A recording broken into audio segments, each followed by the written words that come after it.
নমস্কার বন্ধুরা, আমি পায়েল। কাহিনীতে আবারও আপনাদের স্বাগত। আজ আবার একটা ভিন্ন স্বাদের প্রেমের গল্প নিয়ে চলে এসেছি কাহিনীর মঞ্চে। কাহিনীর আজকের নিবেদন বিখ্যাত লেখক শ্রী প্রেমেন্দ্র মিত্রের লেখা একটি অসাধারণ ছোট গল্প কুয়াশায়। গল্প কেমন লাগলো কমেন্ট সেকশনে লিখে জানান প্লিজ। ভালো লাগলে প্লিজ লাইক ও শেয়ার করুন, আর কাহিনীকে সাবস্ক্রাইব করতে ভুলবেন না কিন্তু। তাহলে শুরু করছি আজকের গল্প।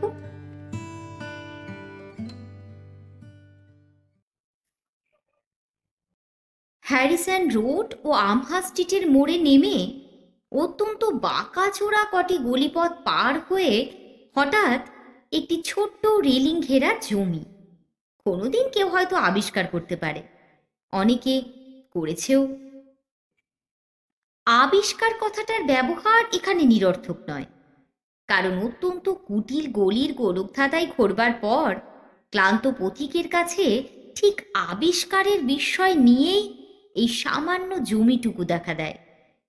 পুরনো নোনা ধরা ইটের মান্ধাত্তার আমলের তৈরি বাড়িগুলি ওই সামান্য রুগ্ন ঘাসের শয্যাটিকে কারাগারের প্রাচীরের মতো ঘিরে আছে। দেখলে কেমন মায়া হয়। ওর ঘাসগুলির বিবর্ণতায় যেন পৃথিবীর দিগন্ত বিস্তৃত প্রান্তগুলির বিচ্ছেদের কান্না আছে। মিউনিসিপ্যালিটির বাঁধানো দপ্তরে এই জমিটুকুর বড় গোছের একটা নাম নিশ্চয়ই আছে। সে নাম আমরা জানি না, জানবার প্রয়োজনও বোধহয় নেই।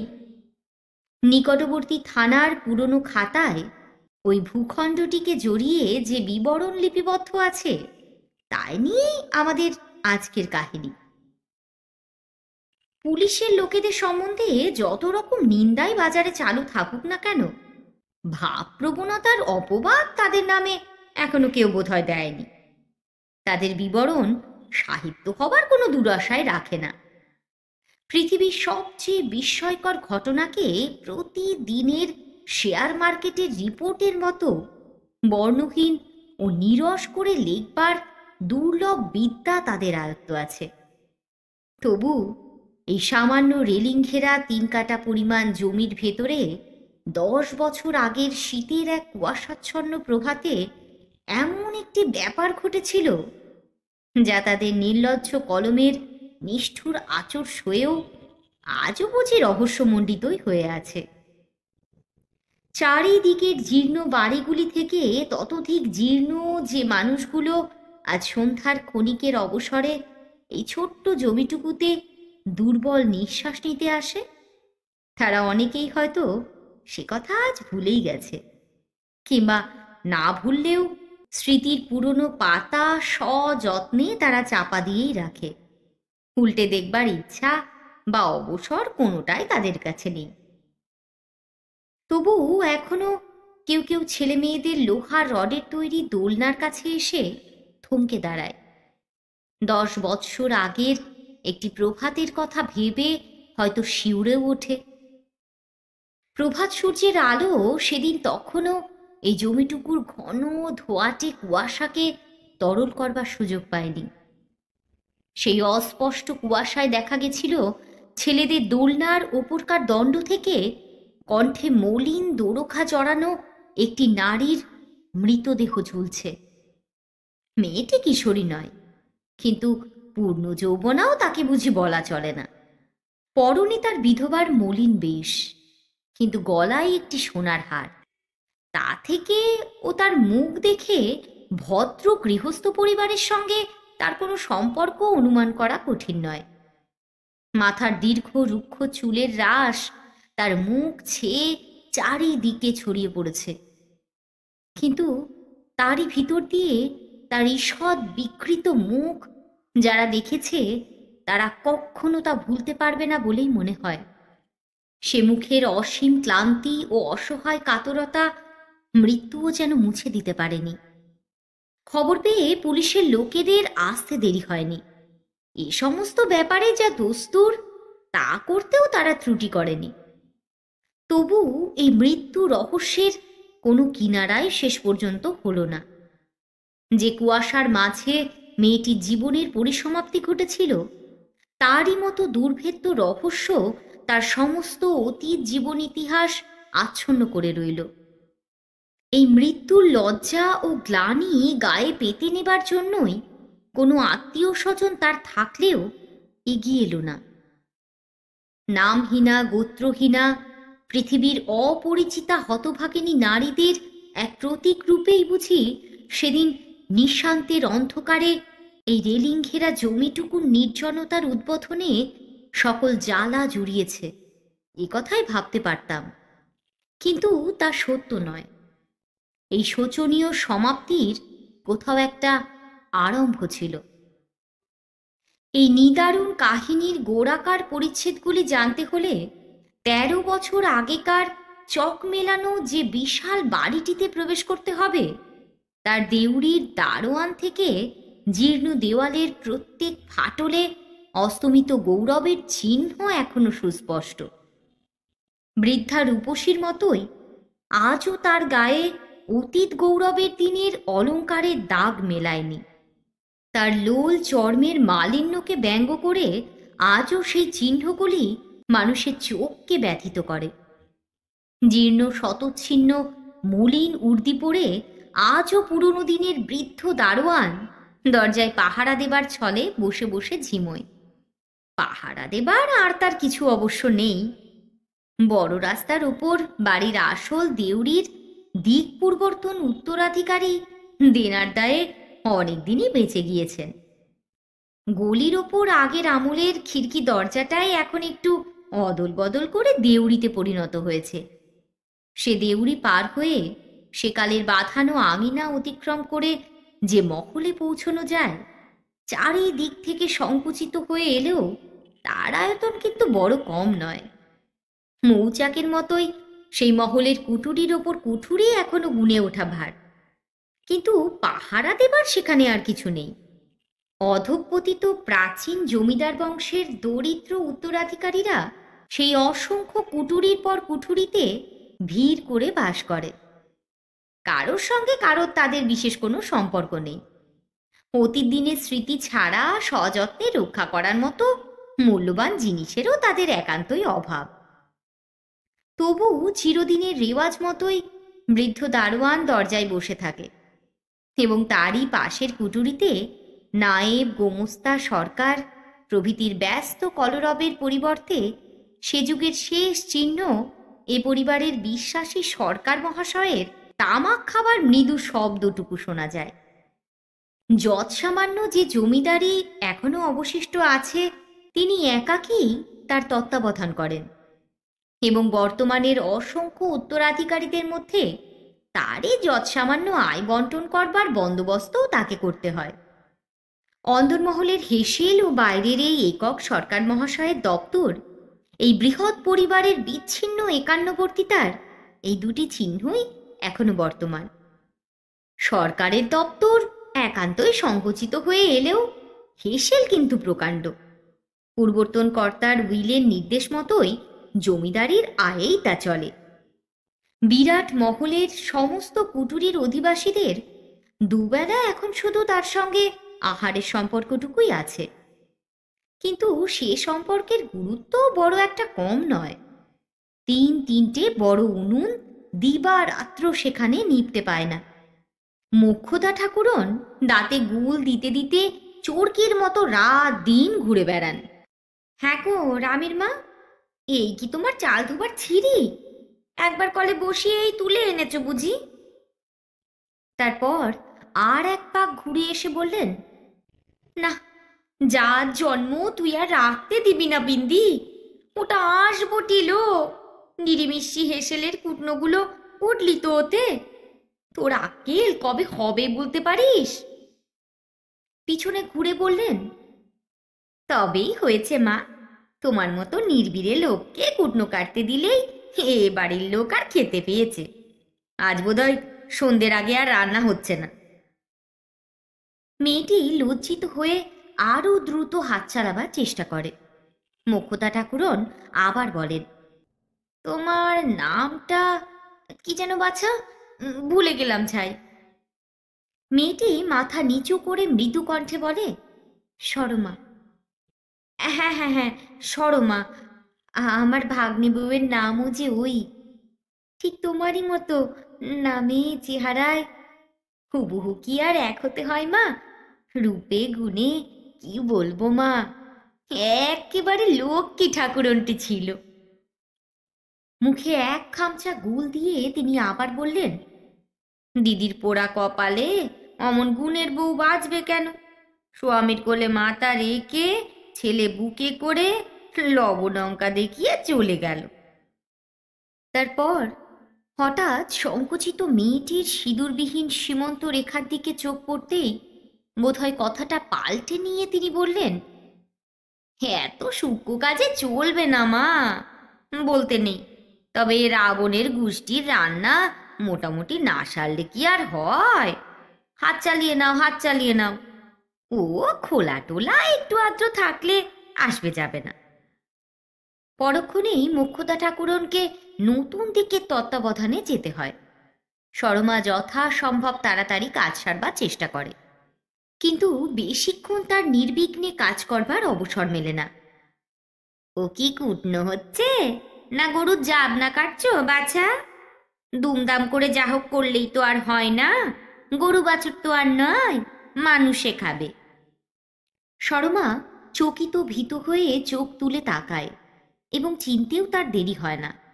গলায় রুদ্রাক্ষের মালা, গেরুয়া কাপড় পরা এই বিশাল আকায় স্ত্রীলোকটির সাথে ঘনিষ্ঠ পরিচয় না হলেও কয়েকদিনেই সে তাকে ভয় করতে শিখেছে। ক্ষান্ত পিসি বলেই তিনি সাধারণত পরিচিত, কিন্তু হেসেলের মেয়েরা গোপনে বলে সে পায়, এবং বোধহয় অন্যায় করে না। স্ত্রীলোকটির চেহারায়, ব্যবহারে, কথাবার্তায় এমন একটি পুরুষ জবরদস্ত ভাব আছে যা দেখলে স্বভাবতই সবার ভয়ই হয়। ক্ষান্ত পিসি অত্যন্ত কটু কণ্ঠে এবার বললেন, হাঁ করে তাকিয়ে দেখছোটা কি? ইংরাজি ফার্সি তো আর বলিনি, বাংলা কথাও বোঝো না বুঝি?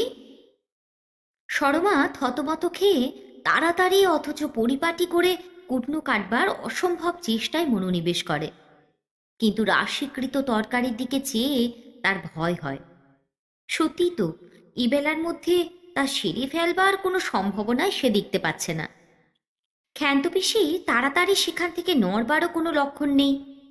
অনেকক্ষণ ধরে ভ্রু কুঞ্চিত করে তাকে বিশেষভাবে নিরীক্ষণ করে হঠাৎ তিনি বললেন, তুমি আমাদের ফটকের বউ না গা? কথাটা বুঝতে না পেরে সরমা অবাক হয়ে আবার মুখ তুলে চায়। তার মৃত স্বামীর নাম সে জানে, এবং তা ফটকে তো একেবারেই নয়। ক্ষান্ত পিসি তার বিস্ময় দেখে অত্যন্ত বিরক্ত হয়ে বললেন, ও বাবা, আকাশ থেকে পড়লে যেন বাছা, চোখের মাথা তো খায়নি এখনো, যে একবার দেখলে চিনতে পারবো না? সেই তো ধুলো মাখা পায়ে ফিরে এসে ফটকে আর মাথা তুললো না, এক রাত্রেই কাবার। তারই বউ না তুমি? এবার সরমা মাথা নিচু করে থাকে। এ বাড়িতে তারই মতো আরও কোনো হতভাগিনীর জীবনে ঠিক একই ঘটনা ঘটেছে এ কথা বিশ্বাসযোগ্য নয়। বিয়ে যখন তার হয়েছে তখন সে ১৩ বছরের বালিকা মাত্র, এবং তখনকার দুদিনের পরিচয়ে স্বামীর সংবাদ তার জানবার কথাও নয়। তবু এ বাড়িতে তার স্বামীর ডাক নাম যে ওই ছিল, এখন আর তার বুঝতে বাকি থাকে না। ক্ষান্ত পিসি খানিক চুপ করে দাঁড়িয়ে থেকে অত্যন্ত নিষ্ঠুরভাবে বললেন, কি কপাল করেই এসেছিলে বাছা, ফটকের মার সংসারটা একেবারে ছারখার হয়ে গেল। তার ভাগ্য সম্বন্ধে এই উপাদেয় মন্তব্যগুলি শর্মাকে আর কতক্ষণ যে সহ্য করতে হতো তা বলা যায় না, কিন্তু মোক্ষদা ঠাকুরন হঠাৎ ফিরে আসায় সে রেহাই পায়। তুই আবার এখানে ফোকর দালালি করতে এলি কেন বলতো ক্ষান্ত? বলে মোক্ষদা ঠাকুরন এসে দাঁড়ায়। তারপর সরমাকে দেখিয়ে বলেন, একে নির্বীরে মানুষ, তার উপর তোর বক্তিমে শুনতে হলে এ বেলায় আর ওকে কুটনো কেটে শেষ করতে হবে না। বাড়ির মধ্যে এই এক মোক্ষদা ঠাকুরের সামনেই ক্ষান্ত পিসির সব আস্ফালন শান্ত হয়ে যায়। ভেতরে ভেতরে মেক্ষদা ঠাকুরনের কর্তৃত্বের হিংসা করলেও তার কাছে ক্ষান্ত পিসি কেন জানি না একেবারে কেঁচো হয়ে থাকেন। এক গাল হেসে আপ্যায়িত করবার চেষ্টা করে ক্ষান্ত পিসি বলেন, ফফর দালালি করবো কেন দিদি, চিনি চিনি মনে হলো তাই শুধোচ্ছিলুম। তুমি কি আমাদের ফটকের বউ? সেই এতটুকু বিয়ের কোণেটি দেখেছিলুম, তারপর তো আর আসেনি। অত্যন্ত চটে উঠে মোক্ষদা ঠাকুরন বললেন, তোর আক্কেল অমনিই বটে, শুধুবার আর কথা পেলিনে। অপ্রস্তুত হয়ে ক্ষান্ত পিসি সরে পড়তে দেরি হয় না। না, একা তোমার কম্ম নয় মা গো, বলে আর একটা বটি টেনে নিয়ে মোক্ষদা ঠাকুরন সরমার সঙ্গেই কুটনো কুটতে বসে যান। সরমা এবার হাঁপ ছেড়ে বাঁচে। ছেলেবেলায় মার সঙ্গে তীর্থযাত্রায় গিয়ে সরমাকে একবার এক ধর্মশালায় থাকতে হয়েছিল। ঘরে ঘরে অগণন যাত্রীর ভিড়। একই বাড়ির ভেতর পাশাপাশি তাদের ছোট ছোট সংসার দুদিনের জন্য পাতা হয়েছে, অথচ কারোর সঙ্গে কারোর কোনো সম্বন্ধ নেই। বাইরে থেকে দেখলে মনে হয় যেন কোনো বৃহৎ পরিবারের লোকে বাড়ি একেবারে গম গম করছে, অথচ ভেতরে একান্তই অপরিচিত, পরস্পরের প্রতি নিতান্ত উদাসীন মানুষের দল। এ বাড়িতে কদিন বাস করে সরমার অস্পষ্টভাবে সেই ধর্মশালার কথাই মনে পড়তে থাকে। এ যেন চিরন্তন একটা ধর্মশালা। ভোরের আলো দেখা দিতে না দিতেই এবাড়ির হট্টগোল শুরু হয়। ঘরে ঘরে বিভিন্ন সংসারের বিভিন্ন জীবনযাত্রার কলরব। উঠানে পরিচিত অপরিচিত বালক বৃদ্ধ বৃদ্ধার হাট।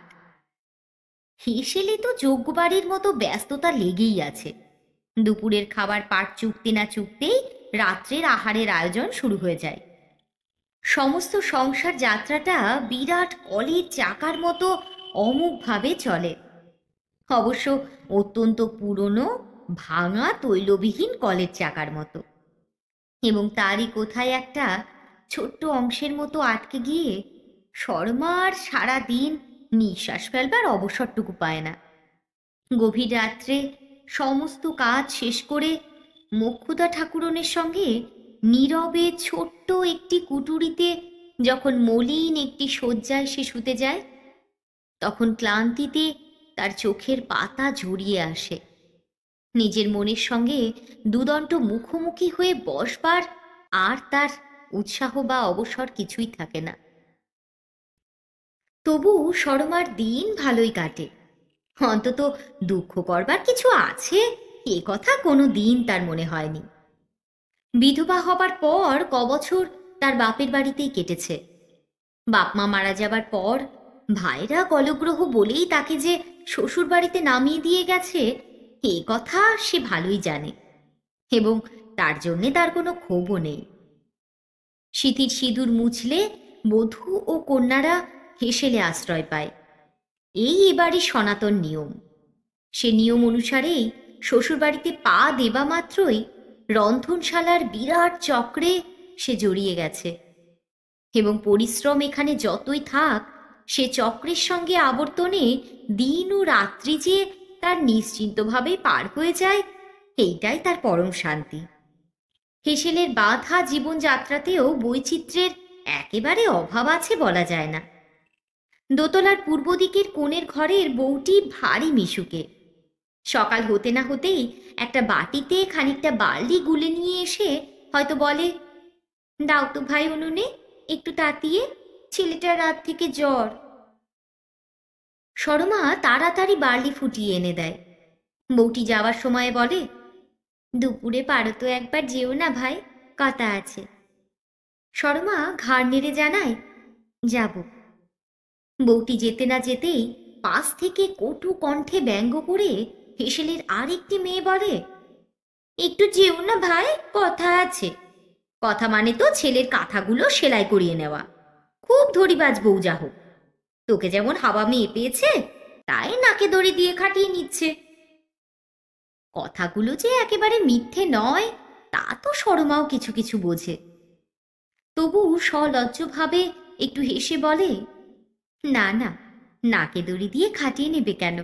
একলা মানুষ, ছেলেপুলে নিয়ে সামলাতে পারে না, তাই তো। সরমাকে কথাগুলো আর শেষ করতে হয় না। নলিনী খড়খড় করে বলে ওঠে, আমার ঘাট হয়েছে গো, ঘাট হয়েছে। আর তোমায় কিছু বলবো না। তোমার দয়া মায়া গতর থাকে করগে যাও না, আমার বলতে যাওয়ায় ছক মারি। তারপর রাগে গড়গড় করতে করতে নলিনী চলে যায়। সরমা মনে মনে একটু হেসে চুপ করে থাকে। নলিনী মেয়েটিকে এই কদিনই সে বেশ ভালো করেই চিনেছে। বয়স নলিনীর তার চেয়ে বিশেষ বেশি নয়, কিন্তু দেহের অস্বাভাবিক শীর্ণতার জন্য তাকে অনেক বড় দেখায়। তার শুকনো শীর্ণ মুখে বিরক্তি যেন লেগেই আছে। প্রসন্ন মুখে তাকে কখনো কথা বলতে এ পর্যন্ত সে শোনেনি। তবু এই উগ্র মেয়েটির কঠিনতার অন্তরালে কোথায় যেন গোপন স্নেহের ফল্গু ধারা প্রকাশের সুযোগের অভাবে রুদ্ধ হয়ে আছে। সর্বদা তাই মনে হয় সরমার। প্রথম দিন যেভাবে তার সঙ্গে আলাপ হয়েছিল সে কথা মনে করলে এখনো সরমার হাসি পায়। সবে সেদিন সে এ বাড়িতে এসেছে। মোক্ষদা ঠাকুরনের জিম্মায় সরকার মহাশয় তাকে অন্দরমহলে এসে রেখে গেছেন। সারা দিন অপরিচিত লোকের মাঝে মোক্ষদা ঠাকুরনের ফরমাসে ছোটখাটো হেসেলের কাজ সে করেছে, কিন্তু আলাপ কারোর সঙ্গে তার বিশেষ হয়নি। মোক্ষদা ঠাকুরনের ভোলা মন। রাত্রে সকলের খাওয়া দাওয়ার পর সরমার শোবার জায়গার ব্যবস্থা যে করা দরকার এ কথা বোধহয় মনেই ছিল না তার। লজ্জায় সরমা সে কথা কাউকে জিজ্ঞাসা করতেও পারেনি। একে একে সবাই হেসেল ছেড়ে চলে যাওয়া সত্ত্বেও সে হতাশভাবে রান্নাঘরে এক ধারে চুপ করে দাঁড়িয়েছিল। হেসেলে চাবি দেবার ভার নলিনীর ওপর। দরজার তালা লাগাতে গিয়ে তাকে দেখতে পেয়ে অবাক হয়ে সে রুক্ষ কণ্ঠে বললে, ঢং করে এখানে দাঁড়িয়ে আছো কেন বাপু? রাত 1টা বাজতে যায়, শুতে যাও না কেন?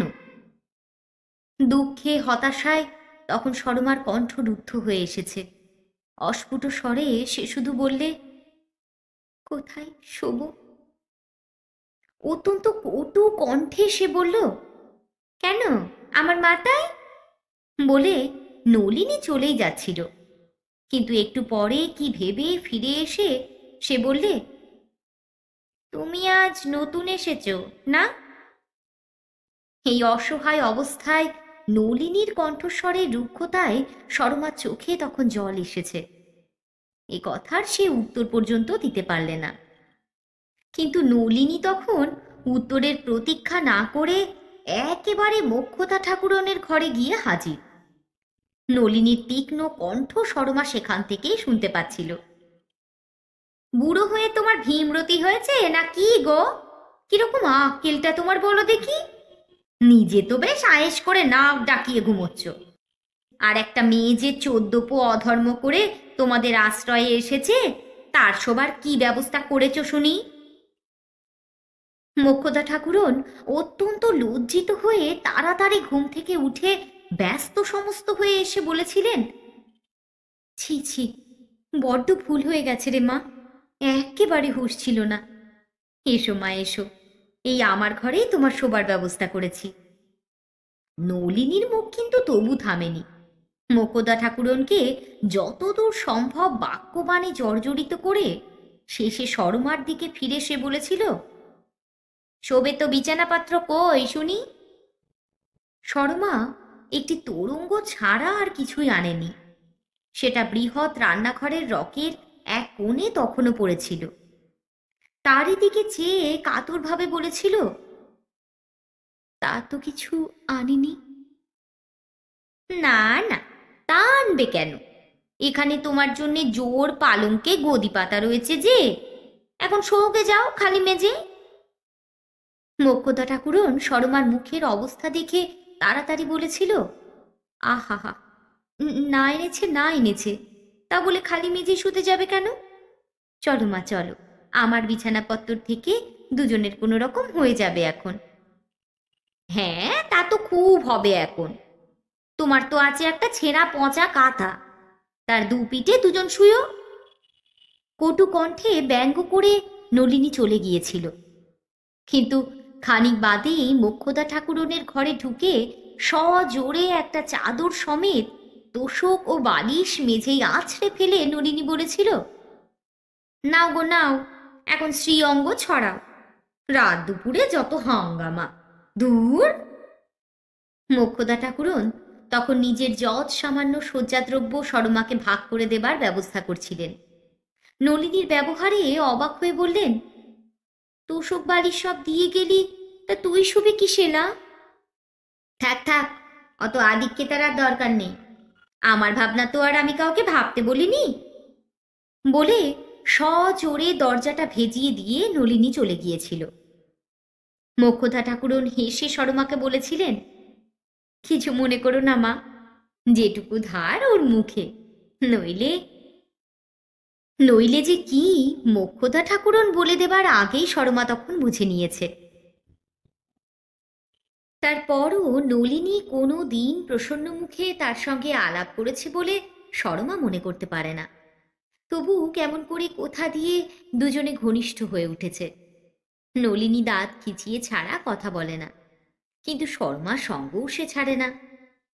আজও সে খানিক বাদে ঘুরে এসে আপন মনেই গজগজ করতে থাকে, টান তো কত ছেলের কাঁথা সেলাই করবার বেলা, একটা কথা আছে ভাই, ঘরদোরগুলো সাফ করিয়ে নেবার বেলা, তুই তো ভাই ঘর গুছোতে বড় ভালো পারিস। কই, বাপের বাড়ি থেকে তত্ত্ব আসার দিন তো ভুলেও একবার ডাকলো না আমাদের। সরমা এবার হেসে ফেলে বললে, তুমি এবার হাসালে দিদি ভাই, বাপের তত্ত্ব এলে আমাদের ডাকবে কেন বলো? তা বই কি, বাদিগিরি করতে ডাকে তো তাহলেই হলো।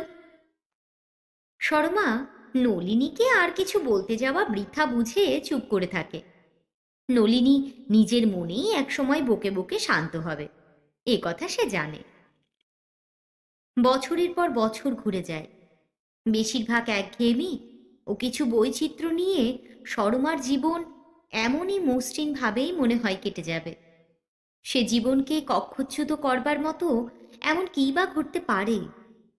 চারিধারে চিরন্তন পান্থশালায় যে জীবনযাত্রা চলে তার সঙ্গে বিশেষ কিছু সংস্পর্শ শর্মার নেই। তার নিজের জীবন তো দিনের পর দিন প্রায় একই ঘটনা সমষ্টির পুনরাবৃত্তি। মোক্ষদা ঠাকুরন একদিন ডেকে বললেন, তরকারি টরকারিগুলো গুছিয়ে এক থালা ভাত বেড়ে নিয়ে আয় তো মা, আমাদের ঘরে আয়, আমি ততক্ষণে জল ছড়া দিয়ে আসনটা পেতে ফেলি গে। রান্নাঘরের পাশের ঘরেই সাধারণত সকলের খাবার জায়গা হয়। আজ এই বিশেষ বন্দোবস্তে একটু অবাক হলেও কারণ জিজ্ঞেস করা শর্মা প্রয়োজন মনে করে না। কিন্তু ভাতের থালা নিয়ে ঘরে ঢুকেই অপরিচিত যুবক দেখে সে দরজার কাছে লজ্জায় জড়সড় হয়ে দাঁড়িয়ে পড়ে। দুটি হাতই তার ভাতের থালা ও ব্যঞ্জনের বাটি ধরতে গিয়ে জোড়া হয়ে আছে, মাথার ঘোমটাটা পর্যন্ত ভালো করে তুলে দেবার উপায় নেই। মোক্ষদা ঠাকুরন তাড়াতাড়ি বলেন, ওমা, অমন করে আবার থমকে দাঁড়ালি কেন? আরে ও যে নরু, আমার ভাইপো, ওকে আর লজ্জা করতে হবে না। তার ভাইপো বলে লজ্জা করবার কোনো কারণ কেন যে নেই তাও বুঝতে না পারলেও ভাতের থালা হাতে করে দাঁড়িয়ে থাকাটা শর্মার বেশি অশোভন মনে হয়। অত্যন্ত কুণ্ঠিতভাবেই আসনের সামনে থালাটা সে নামিয়ে দিয়েই তাড়াতাড়ি ঘরের বার হয়ে যায়। মোক্ষদা ঠাকুরন পেছন থেকে হেঁকে বলেন, একটু নুন হাতে নিয়ে আসিস না মা, ওর আবার পাতে নুন না হলে চলে না। মাথার ঘোমটা ভালো করে টেনে এবার শর্মা নুন দিতে আসে, কিন্তু নুন দিতে গিয়ে হঠাৎ হাসির শব্দে সে চমকে ওঠে। তোমরা কি আমায় নোনা ইলিশ করে তুলতে চাও পিসিমা? মোক্ষদা ঠাকুরন তাড়াতাড়ি সামনে এসে হেসে বলেন, দেখেছো বেটির বুদ্ধি, নুন দিতে বলেছি বলে কি শেরখানেক নুন দিতে হয় রে পাগলি, অত নুন মানুষ খেতে পারে? শর্মা লজ্জায় জড়সড় হয়ে দাঁড়িয়ে থাকে। মোক্ষদা ঠাকুরনের ভাইপো নরু অর্থাৎ নরেন বলে, এই বাটিটা তুলে নিয়ে যেতে বলো পিসিমা, দরকার হবে না। পিসিমা ব্যস্ত হয়ে ওঠেন। সে কি রে, ও যে মাছের তরকারি। তোর ওসব বাই আছে বলে পুকুরের জ্যান্ত মাছ কিনে আনিয়ে রেঁধেছি। না না, জ্যান্ত মরা কোনো মাছই আর খাই না আমি। মোক্ষদা ঠাকুরন অত্যন্ত ক্ষুণ্ণ হয়ে অনুযোগ করতে শুরু করেন।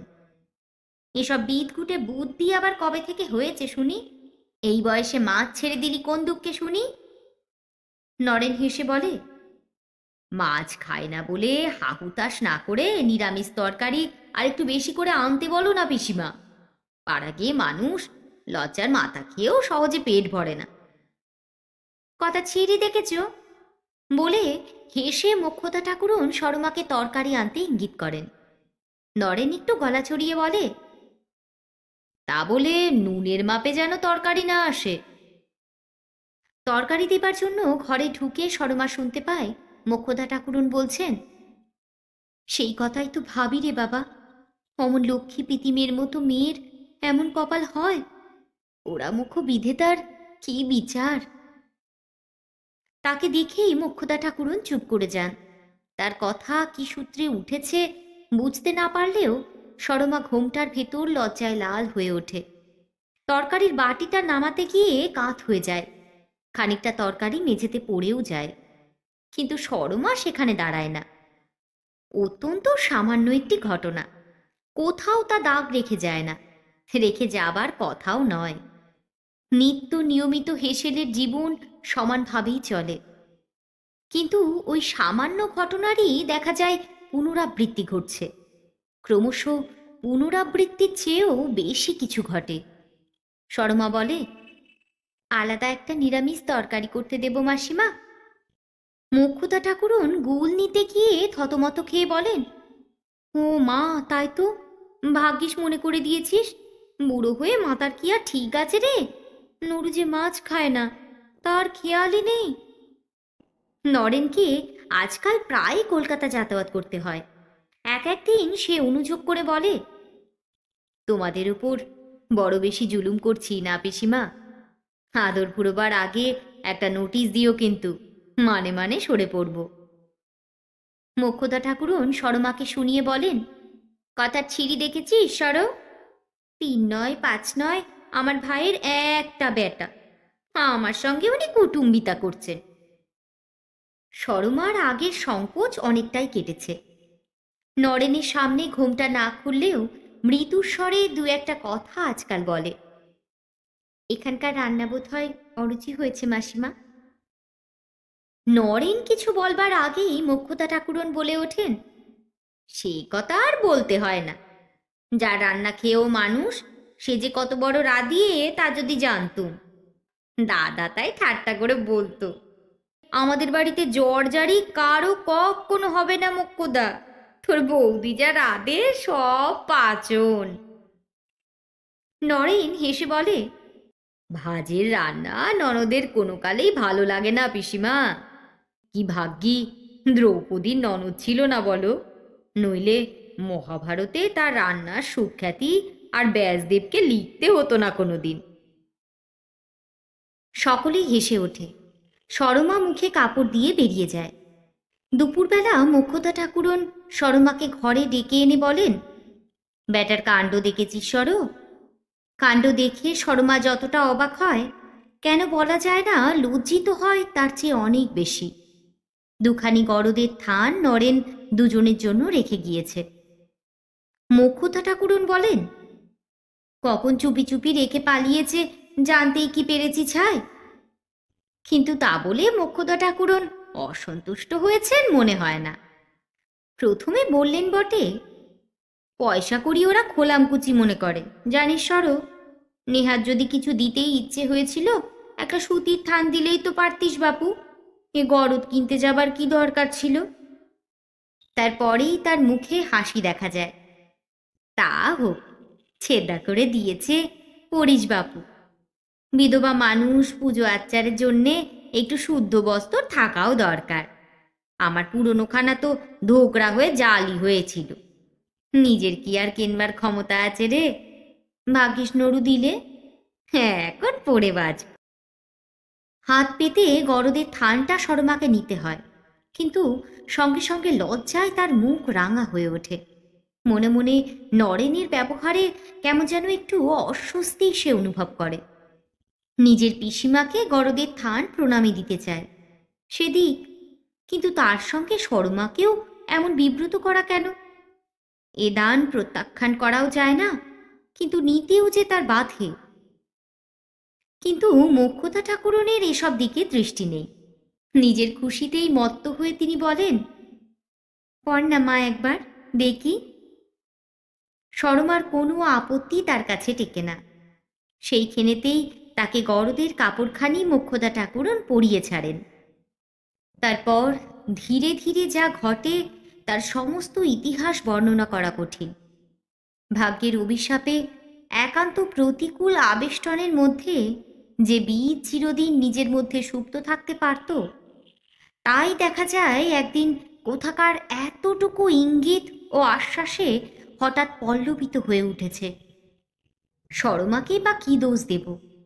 স্বামীকে যে চেনার অবসর পর্যন্ত পায়নি, তার জীবনে প্রথম যে পুরুষ সমবেদনা ও সহানুভূতির ভিতর দিয়ে যৌবনের অপরূপ রহস্যে মণ্ডিত হয়ে দেখা দিল, সে নরেন। মোক্ষদা ঠাকুরন বলেন, পর্তমা কি লিখেছে চিঠিতে? সরমা পড়তে গিয়ে বারে বারে বেঁধে যায়। চিঠির খানিকটা পড়ার পরও সরমাকে থামতে দেখে মোক্ষদা ঠাকুরন বলেন, আর কিছু লেখেনি? সরমা চুপ করে থাকে। আর যা নরেন লিখেছে তা এমন কিছু অসাধারণ নয়, তবুও সরমার মুখ দিয়ে তা বেরুতে চায় না। কিন্তু মোক্ষদা ঠাকুরনের জিজ্ঞাসু প্রশ্নের উত্তরে তাকে শেষ পর্যন্ত পড়তেই হয়। নরেন লিখেছে, তোমাকে প্রণাম জানাবার সঙ্গে সঙ্গে তোমার পাতানো বঞ্ঝিকে আশীর্বাদ করবার লোভটুকু কোনো রকমে সামলে নিলাম পিসিমা। আশীর্বাদ করবারই কি বা আছে? সারা জীবন তোমাদের এই হেসেলের আগুনে শুকিয়ে শুকিয়ে মরবার চেয়ে বড় সৌভাগ্য যার জন্য কল্পনা করতে পারি না, তাকে আশীর্বাদ করাচ্ছে নিষ্ঠুর পরিহাস আর কিছু হতে পারে না। মোক্ষদা ঠাকুরন কেন বলা যায় না হঠাৎ মুখ ফিরিয়ে নেন। সরমার সমস্ত বুকের ভেতরটা কেন যে অমন মোচড় দিয়ে ওঠে সে ভালো করে বুঝতে পারে না।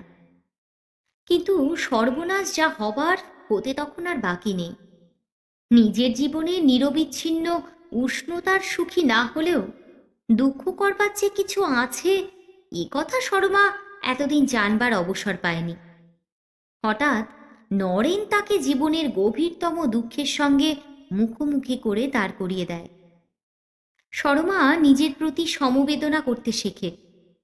মরুভূমি হঠাৎ মেঘের চোখ দিয়ে নিজের ব্যর্থতা দেখতে পায়। সরমা নিজেকে সংবরণ করবার চেষ্টা করেনি এমনটা নয়।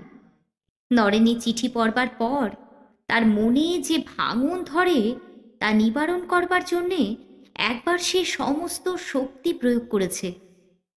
সারাদিন সে এক রাত্রের অস্পষ্টভাবে দেখা স্বামীর মুখ মনে করবার চেষ্টা করেছে। স্নান করে ভিজে কাপড় তার গায়ে শুকিয়েছে। দোতলার বউটির ঘরে গিয়ে নিজে নিজেই সে তার ছেলেপুলের জামা সেলাই করতে বসেছে। তারপর রাত্রে সরমা স্বামীকে স্বপ্নে দেখে। তার বিছানার অত্যন্ত কাছে তিনি এসে দাঁড়িয়েছেন, মুখে তার প্রসন্ন হাসি। ধীরে ধীরে সরমার বিছানার ধারে বসে একটি হাতে তিনি সরমাকে জড়িয়ে নত হয়ে তার মুখের উপর ঝুঁকে পড়েন। কিন্তু এ কি? এ যে নরেনের মুখ! সরমা ধর্মর করে জেগে উঠে বসে। সারা রাত সেদিন আর সে ঘুমোতে সাহস পায় না। অনেকদিন বাদে নরেন আবার এসেছে। পিসিমা উদ্বিগ্ন হয়ে বলেন, এই 1 মাসে এমন রোগা হয়েছিস কেন রে?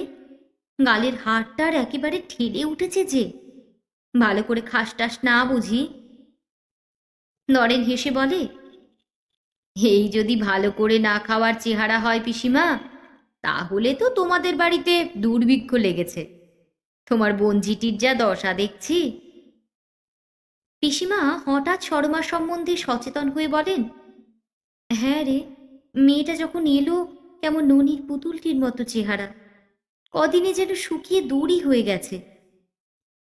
নিজের চেহারার আলোচনায় সরমা লজ্জা পেয়ে ঘরের বার হয়ে যায়। নরেন সেদিকে চেয়ে কি বলতে গিয়েও থেমে যায়। নরেন শুধু রোগা হয়নি, 1 মাসে যেন বদলে গিয়েছে সব। খাওয়া দাওয়ার পর দেখা যায় নরেন একলা ঘরে অশান্তভাবে পায়চারি করে বেড়াচ্ছে। চলে যাবার আগে একসময় সরমার বিছানার তলায় অনেক দ্বিধাদ্বন্দ্বের পর একটি চিঠি সে লুকিয়ে রেখে যায়। সরমার হাতে সে চিঠি দেওয়ার সুযোগ তার মেলেনি এমন নয়, কিন্তু কেন বলা যায় না, সে সাহস সে শেষ পর্যন্ত সঞ্চয় করতে পারেনি। সে চিঠিতে কি যে সে লিখেছিল কে জানে, কারণ সরমার হাতে সে চিঠি কোনোদিনই পড়েনি। পড়লেই বুঝি ভালো হতো। মোক্ষদা ঠাকুরুন বিকেলের ঘর ছাড় দেবার সময়ে তার নিজের ও সরমার দুজনের বিছানা নতুন করে ঝেড়ে তোলেন। সামান্য একটা কাগজ ঘরের আবর্জনার সঙ্গে বাইরে কোথায় পরিত্যক্ত হয়েছিল কে জানে। কারোর হাতে সে চিঠি কোনোদিন পড়েছিল কিনা তাও জানা যায় না। পরের দিন নরেন আবার এলো। এক রাত্রে যেন আরও পরিবর্তন হয়ে গেছে তার। পিসিমা বললেন, এই শীতের রাতে কোথায় শুতে যাস? কষ্ট হয় হয়তো। তার চেয়ে সরকার মশাইকে বলে দিই যে কটা দিন এখানে থাকিস বাইরের ঘরে শোবার বন্দোবস্ত করে দিই। আর দরকার হবে না পিসিমা, আজই আমি চলে যাচ্ছি। পিসিমা অবাক হয়ে বললেন, সে কি রে, এবারে যে এত তাড়াতাড়ি যাচ্ছিস? বাড়িতে তো যাচ্ছি না পিসিমা, এবার অনেক দূরে যাচ্ছি। কখনো ফিরব কিনা তাও জানি না। বলে নরেন একটু হাসল। পিসিমা রাগ করে বললেন, যত সব অলুক্ষণে কথা, আর দূর দূরান্তে যাবারই বা তোর কিসের দরকার? এত লোকের দেশে অন্ন হচ্ছে, তোর হবে না? নরেন চুপ করে রইল। জানি না বাপু, যা ভালো বুঝিস তাই কর, বলে পিসিমা অত্যন্ত বিমর্ষ হয়ে বেরিয়ে গেলেন। সরমাও চলে যাচ্ছিল, কিন্তু নরেন হঠাৎ উঠে দাঁড়িয়ে তার পথ রোধ করে বললে, শোনো, একটু দাঁড়াও। নরেনের এরকম চেহারা সরমা কখনো দেখেনি। বিমূঢ়ের মতো সে দাঁড়িয়ে পড়ল। খপ করে সরমার হাতটা ধরে নরেন এবার বললে, তুমি আমার চিঠির উত্তর দেবে না, আমায় ঘৃণা করবে, আমি সেটা জানতাম সরমা, কিন্তু তবুও আমি চিঠি না লিখে থাকতে পারিনি। আমায় ক্ষমা করতে হয়তো তুমি পারবে না, তবু এইটুকু শুধু জেনো যে তোমার অসম্মান করবার উদ্দেশ্য আমার ছিল না। সরমা এসব কথার কোনো মাথা মুন্ডুই খুঁজে পেল না। ভীত হয়ে অস্ফুট স্বরে বললে, আপনি এসব কি বলছেন? নরেন সরমার হাতটা ছেড়ে দিয়ে অত্যন্ত ক্ষুণ্ণ স্বরে বললেন, তুমি তাহলে না পড়েই আমার চিঠি ফেলে দিয়েছ? যাক, ভালোই হয়েছে। নরেন নিঃশব্দে গিয়ে বিছানার ওপর বসে পড়ল। ঘর থেকে চলে যাবার কোনো বাধাই আর সরমার ছিল না, কিন্তু যেতে সে পারল না। খানিক চুপ করে থেকে ধরা গলায় বললে, কোনো চিঠি তো আমি পাইনি। নরেন এবার অবাক হয়ে বললেন, চিঠি পাওনি কিরকম? কি হলো তাহলে চিঠির? সরমার বিছানাটা সে নিজেই একবার উল্টে পাল্টে খুঁজে বললে, এইখানেই তো চিঠি রেখেছিলাম। এ ব্যাপারের গুরুত্ব তখনও সরমা বোঝেনি। এই অবস্থাতেও এবার একটু না হেসেই সে পারল না। বললে, বিছানার ভেতরে চিঠি রাখলেই আমি সে চিঠি পাবো, এ কথা আপনি ভাবলেন কেমন করে? নরেনের মুখ তখন কিন্তু আশঙ্কায় পাংশু হয়ে গেছে। সে ভীত স্বরে বললে, কিন্তু সে চিঠি যদি আর কারোর হাতে পড়ে থাকে তাহলে তো সর্বনাশ সরমা। এ সম্ভাবনার কথা সরমার মনে এতক্ষণ জাগেনি। নরেনের কথায় হঠাৎ এ বিপদের গুরুত্ব উপলব্ধি করে শঙ্কিত হয়ে উঠে শেষ আশায় ভর করে সে বললে, আপনি চিঠি রেখেছিলেন তো ঠিক?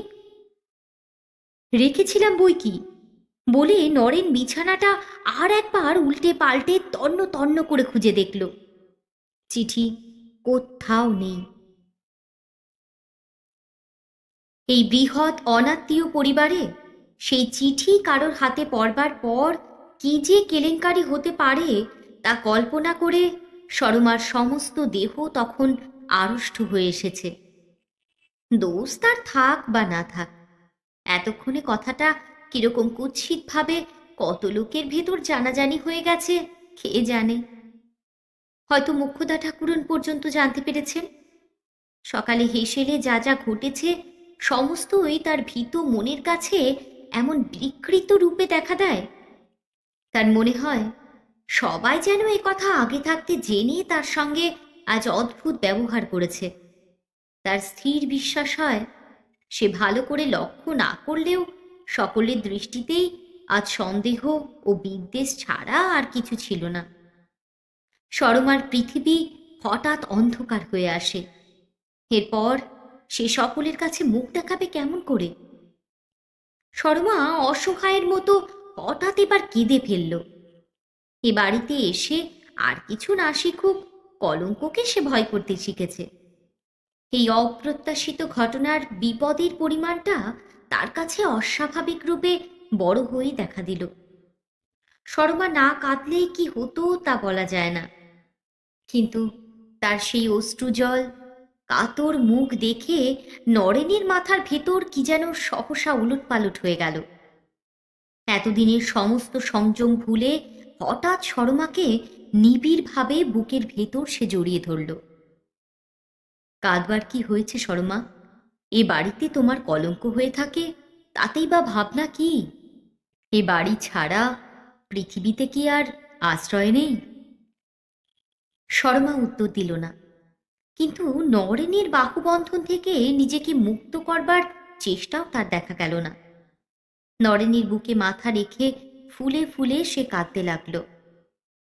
তার মাথার চুলে গভীর স্নেহ ভরে হাত বুলাতে বুলাতে নরেন বললে, এখনকার এই নিরর্থক ব্যর্থ জীবন থেকে তোমাকে সরিয়ে নিয়ে যাবার কথাই আমি চিঠিতে লিখেছিলাম সরমা, কিন্তু তা যে এইভাবে সম্ভব হবে তা ভাবিনি। কে জানে, হয়তো বিধাতারই তাই অভিপ্রায়, নইলে সে চিঠি অমন করে হারাবে কেন? সরমা তবু কথা বললে না। কান্না তার তখনও থামেনি, কিন্তু তার মনে হচ্ছিল এই কান্না যেন তার নিজের মনের হতাশা বেদনা থেকে উঠছে না। নিজের মনের পৃথক কোনো অস্তিত্বই যেন তার আর নেই। বিপুল প্রবল দুর্বার কোনো রহস্যময় স্রোতে তাকে যেন এখন ভাসিয়ে নিয়ে চলেছে। তার মনের ছোটখাটো ভাবনা চিন্তা ভয়ের কোনো মূল্যই যেন আর সেখানে নেই। নরেন আবার কি বলতে যাচ্ছিল, হঠাৎ কে একটি মেয়ে ঘরের একেবারে ভেতরে এসে তাদের দেখে থমকে দাঁড়িয়ে পড়ল। নরেনের মুখের কথা মুখেই আটকে রইল। সরমা অস্ফুট স্বরে বললে, নলিনদি, বলে লজ্জায় একেবারে রাঙা হয়ে উঠল। নলিনী যে কাজে আসুক বেশিক্ষণ সে আর দাঁড়ালো না। তাদের দিকে একবার বিস্মিতভাবে তাকিয়ে যেমন এসেছিল তেমনি নিঃশব্দে সে বার হয়ে গেল। বিমূঢ় নরেন ও সরমা তখনও তেমনি ভাবে বাহুবন্ধনে আবদ্ধ হয়ে আছে। অনেকক্ষণ পরে নরেন ম্লান হেসে বললে, আমাদের পথ ক্রমশ সংকীর্ণ হয়ে আসছে সরমা। সমস্ত দিন সরমা অসুখের নামে সেদিন ঘরেই পড়ে রইল। বাইরের এতক্ষণ কি হচ্ছে তা কল্পনা করবার সাহসও তার ছিল না। বাইরে যাই হোক না কেন, কেলেঙ্কারির ঢেউ যে তার ঘর পর্যন্ত এসে তাকে লাঞ্ছিত করেনি, এর জন্যই সে সকলের কাছে কৃতজ্ঞ বোধ করছিল। মোক্ষদা ঠাকুরন একসময় ঘরে এসে তার অসুখের খোঁজ নিয়ে গেছিলেন, কিন্তু তার মুখের দিকে চাইতে পর্যন্ত সরমা সাহস করেনি। তার কুশল প্রশ্নের ভেতর তিরস্কারের ইঙ্গিত না থাকলেও আশ্বস্ত হবারও সে কিছু পায়নি। নরেনের প্রস্তাব সম্বন্ধেও সে বিশেষ কিছু ভেবেছে এমন নয়। তার মনের সমস্ত গতিই যেন রুদ্ধ হয়ে গেছে। আনন্দ বিষাদের অতীত কোনো লোক পৌঁছে তার হৃদয় স্তব্ধ হয়ে আছে বলে মনে হয়। শুধু এইটুকু সে জানে যে এ বাড়িতে তার বাস করা এখন থেকে অসম্ভব, তাকে যেতেই হবে। সেদিন গভীর রাত্রে দেখা যায় সর্বাঙ্গ বোরখায় জড়িয়ে ছায়ামূর্তির মতো একটি মেয়ে বিরাট জীর্ণ বাড়িটির নির্জন আঙিনা কম্পিত বুকে পার হয়ে চলেছে। অন্দরমহল পার হয়ে বাড়ির আঙিনা। শীতের অন্ধকার রাত্রে তার চারিধারে কুটুরিগুলো বিশাল অতিকায় জীবের মতোই ভয়ঙ্কর দেখায়। মেয়েটি সে আঙিনাও পার হয়ে দরজার কাছে এসে থমকে দাঁড়ায়। বৃদ্ধ দারোয়ান পাশে খাটিয়ায় নাক ডাকিয়ে ঘুমোচ্ছে। মেয়েটি নিঃশব্দে দরজা খুলবার চেষ্টা করে, কিন্তু এ কি, দরজায় যে তালা দেওয়া। এ দরজা যে বন্ধ থাকতে পারে এ কথা সরমার মনে হয়নি। দারুণ হতাশায় তার চোখে জল আসে। হঠাৎ পিছনে কার মৃদু পদশব্দ শুনে তার বুক কেঁপে ওঠে। নিঃশব্দে সে দরজার পাশে সরে দাঁড়ায় বটে, কিন্তু তখন মন তার গভীরতম হতাশায় অসাড় হয়ে গেছে। ওদিকে পদশব্দ আরো কাছে আসে। তারপর হঠাৎ অন্ধকারে সরমা শুনতে পায় কে যেন খুব কাছে চুপি চুপি তার নাম ধরে ডাকছে। কান্নার আক্ষেপ কোনো রকমে দমন করে চুপি চুপি বলে, কে? নলিনদি? হ্যাঁ রে কালামুখী, হ্যাঁ, বলে নলিনী আরো এগিয়ে এসে তার গায়ে হাত দিয়ে তীক্ষ্ণ স্বরে বলে, মরতে চলেছ? সরমা এবার একেবারে যেন ভেঙে পড়ে। দাঁড়াবার শক্তিটুকু যেন তার আর নেই। সেইখানেই ধীরে ধীরে বসে পড়ে সে। ধরা গলায় কি যেন বলবার চেষ্টাও করে, কিন্তু নলিনী হঠাৎ মৃদু কণ্ঠে তাকে ধমক দিয়ে বলে, চুপ চুপ। তারপর হঠাৎ তালায় চাবি লাগাবার শব্দে সরমা চমকে ওঠে। নলিনদি করছেটা কি?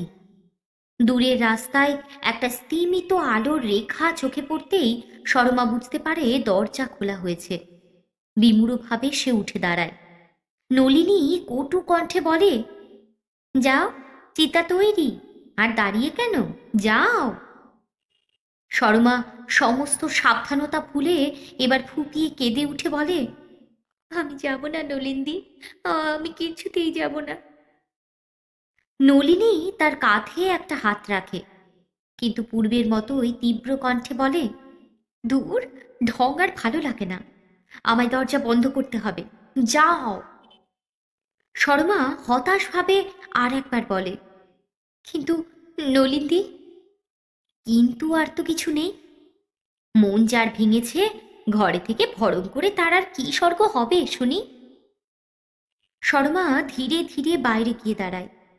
হঠাৎ তার হাতের মধ্যে কি একটা শক্ত মোড়ক গুজে দিয়ে নলিনী বলে, এই নাও তোমার গলার দড়ি। তারপর দরজা বন্ধ হয়ে যায়। পা চলে না, সরমাকে তবু চলতেই হবে। পিছনে দরজা বন্ধ, তবু কেন বলা যায় না ফিরে ফিরে সে সেদিকে না তাকিয়ে আর পারে না। নলিনী তার হাতে কি গুজে দিয়েছে তা সে বুঝতেই পারছে। নলিনীর সধবা অবস্থায় এটি একটি সোনার হার। এটির দিকে তাকিয়ে তার চোখে জল আর বাধা মানতে চায় না। বেশি দূর তাকে অবশ্য যেতে হয় না। গাড়ি নিয়ে নরেন কাছেই দাঁড়িয়ে আছে, দেখা যায়। যন্ত্রচালিতের মতো সরমা নরেনের হাত ধরে গাড়িতে ওঠে। নরেন কখন পাশে এসে বসে, কখন গাড়ি চলতে শুরু করে, কিছুই সে টের পায় না। কল্যাণের হোক অকল্যাণের হোক, দুটি নরনারীকে এই অনির্দিষ্ট জীবনের যাত্রাপথে পাঠিয়েই গল্প সমাপ্ত করা যেত, কিন্তু তা তো হবার নয়। সরমাকে একেবারে ভেস্তে দেবার জন্য তখনও ভাগ্যদেবতার হাতে এমন অপ্রত্যাশিত নিষ্ঠুর চাল ছিল, কে জানত। ছ্যাঁকড়া গাড়ি শীতের রাত্রিতে নিস্তব্ধ পথ মুখরিত করে অলস মন্থর গতিতে চলতে থাকে। পাশাপাশি বসে থেকেও সরমা ও নরেনের মনে হয় তারা যেন কোনো দুর্লঙ্ঘ সাগরের দুই তীরে বিচ্ছিন্ন হয়ে আছে। হঠাৎ সরমা একটু নড়ে চড়ে বসে। নরেন বলে, তোমার কষ্ট হচ্ছে সরমা? না, কিন্তু তোমার পকেটে কি আছে? গায়ে একটু যেন ফুটলো। চলতি পথে রাস্তার গায়ে গ্যাসের আলো গাড়ির ভেতরে এসে পড়েছে। নরেন পকেট থেকে যা বার করলো তা দেখতে পেয়ে সরমা চমকে ওঠে। বলে, এ কি? এ তো খেলনা। কেন? নরেন একটু লজ্জিত হয়ে বলে, ছেলেটার জন্য কাল কিনেছিলাম, পকেটেই রয়ে গেছে। সরমা নিঃশ্বাস রোধ করে অস্পষ্ট স্বরে জিজ্ঞেস করে, কার জন্য বললে? তোমার ছেলে মেয়ে আছে? নরেন হেসে বলে, বারে, তা জানতে না বুঝি? সরমা অস্পষ্ট স্বরে জিজ্ঞেস করে, আর তোমার স্ত্রী? নরেন একটু হেসে বলে, সে তো দেশে। সর্পদষ্টের মতো গাড়ির ভেতর থেকে উঠে দাঁড়িয়ে সরমা তীক্ষ্ণ স্বরে বলে, গাড়ি থামাও।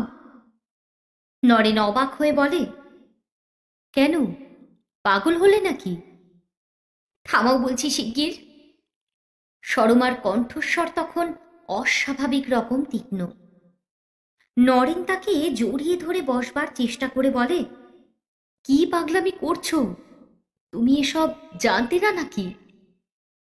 শর্মা উন্মত্তের মতো তার বাহুবন্ধন থেকে নিজেকে মুক্ত করে বলে, জানতাম মানে? বারে, পিসিমার কাছে শোনোনি কোনোদিন? পিসিমার সঙ্গে এই কি আমার আলোচনার বিষয়? তুমি গাড়ি থামাও। নরেন কাতর স্বরে বলে, কিন্তু তুমি আমাকে ভুল বুঝছো শর্মা। আমি তোমাকে ফাঁকি দিতে চাইনি। আমার সব কথা শোনো আগে। শর্মা রাগে দুঃখে অপমানে কেঁদে ফেলে বলে, না গো না, তোমার পায়ে পড়ি, আমি বাড়ি ফিরে যাব, গাড়ি থামাও। শর্মাকে শান্ত করবার সমস্ত চেষ্টা নরেনের নিষ্ফল হয়ে যায়। শর্মার উত্তেজনা দেখে শেষ পর্যন্ত সে একটু ভীতই হয়ে পড়ে।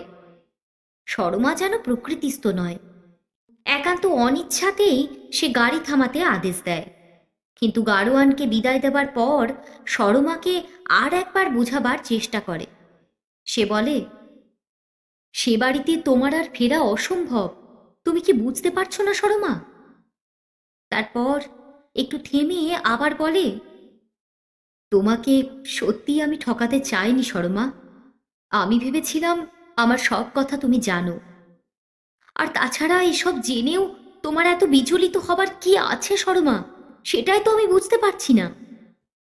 আমাদের অতীত যেমনই হোক না কেন, এখনকার ভালোবাসাই আমাদের জীবনের সবচেয়ে বড় সত্য নয় কি? শর্মা কোনো উত্তর না দিয়ে নীরবে চলতে শুরু করে। কোথায় সে যাবে নিজেই জানে না। পৃথিবীতে কোনো আশ্রয় আর তার নেই একথা সে বোঝে। তবু তার যাওয়া চাই। নরেনের কাছ থেকে, তার নিজের কাছ থেকে, সমস্ত পৃথিবীর কাছ থেকে তাকে বুঝে দূরে সরে যেতেই হবে। নরেন সঙ্গে সঙ্গে যেতে যেতে বলে, তোমার এ বিপদের জন্য আমি দায়ী শর্মা। আমায় তুমি অন্তত তার প্রায়শ্চিত্ত করবার অবসরটুকু দাও।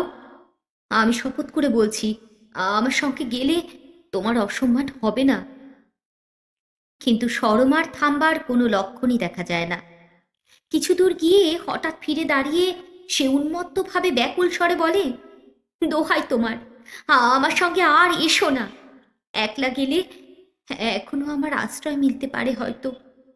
আমার সে পথটুকু নষ্ট করে দিও না।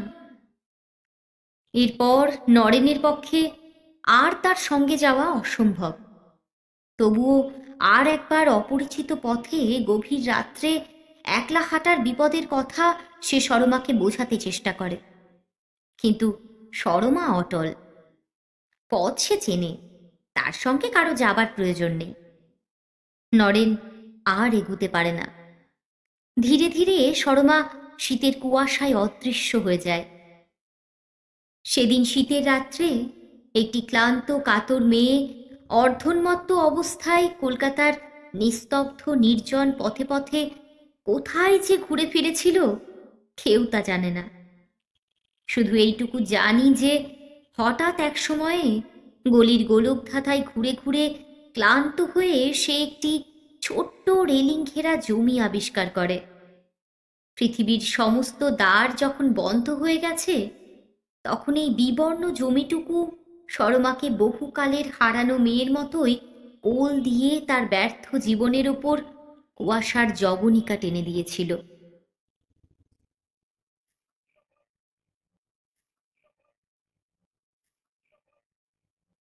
বন্ধুরা, আজকের মতো গল্প পাঠ এখানেই শেষ করছি। গল্প কেমন লাগলো কমেন্ট সেকশনে লিখে জানান প্লিজ। খুব শিগগিরই আবার একটা ভিন্ন স্বাদের নতুন গল্প নিয়ে চলে আসবো কাহিনীর মঞ্চে। ততক্ষণের জন্য বিদায়।